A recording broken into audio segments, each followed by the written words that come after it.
In the Western world, one of the biggest issues of Islam is the covering of women. Many see the use of the hijab, the formal headwear to cover women in public, as a symbol of oppression. What few people understand is that the Quran actually preaches modesty. However, a culture's interpretation of modesty varies greatly from country to country, and as a result, so does its religious practice.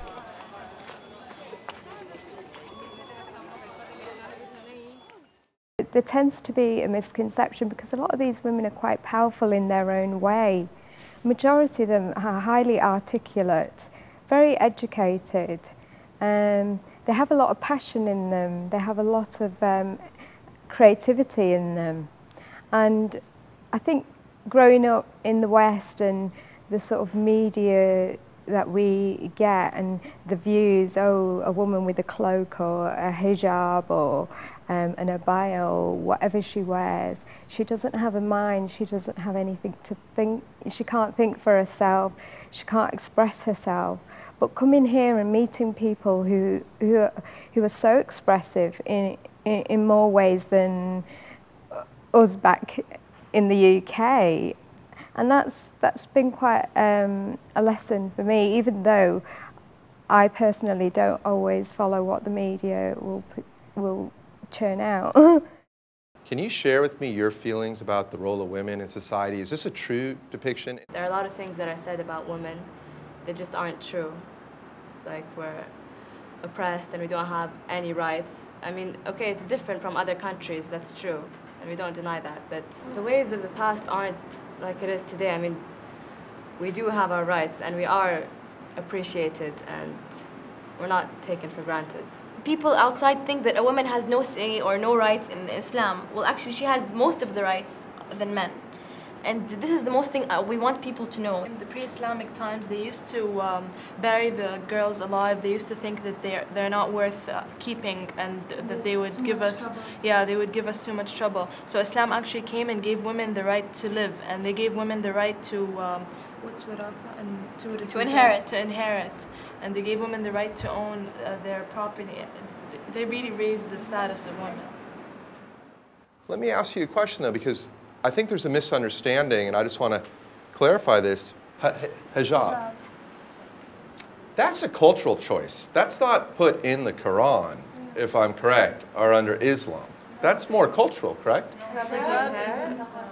What verse in the Quran does it say that?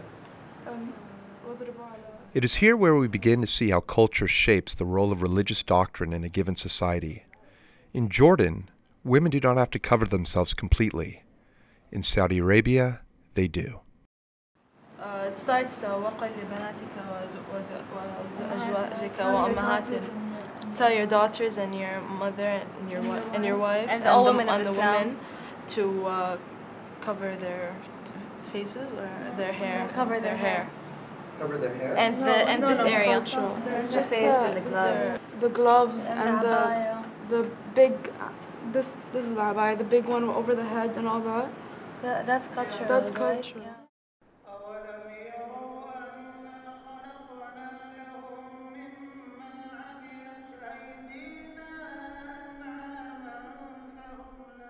There is something in Islam, going back, the first word that came down to the Prophet was iqra, which is recite or read.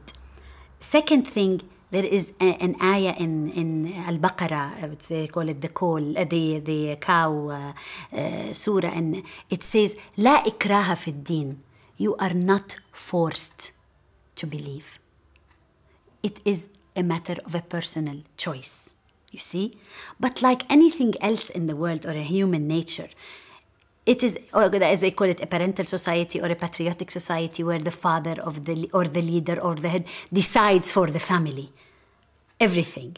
And therefore, you know, I think the beauty of Islam is that لا إكراه في الدين, you have to believe and then do. If the Prophet's first wife, Khadija, was not forced in Islam. She was the first to believe from the woman in Prophet Muhammad, but he did not come and tell her, you've got to believe in, you know, my mission or my message that God sent me to do. No, on the contrary, she's the one who supported him.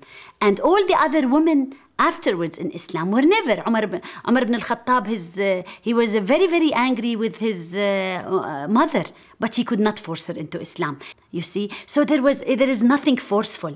The abaya, if you look at Christianity or any other religion, they had this what they call you cover up your body, and I will show you some of the pictures of my aunts who are still living. They are all dressed up in national dresses. If you look anywhere in the world, they have head covers in Europe, in Eastern Europe. They were not all exposed to other people, you know.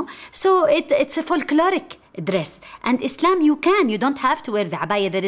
There isn't something said, this is the Islamic traditional clothes. It's your traditional clothes in any color, in any design, but you have to have your body covered, you know. But you can have it as fashionable as you like. You see? So I don't think it's something that I feel very proud of. It is not forceful. It is a personal choice. And I do believe that whoever wants to do it, they have to do it, but they don't have to feel forced to. It has to come from within. And God will know that, you know?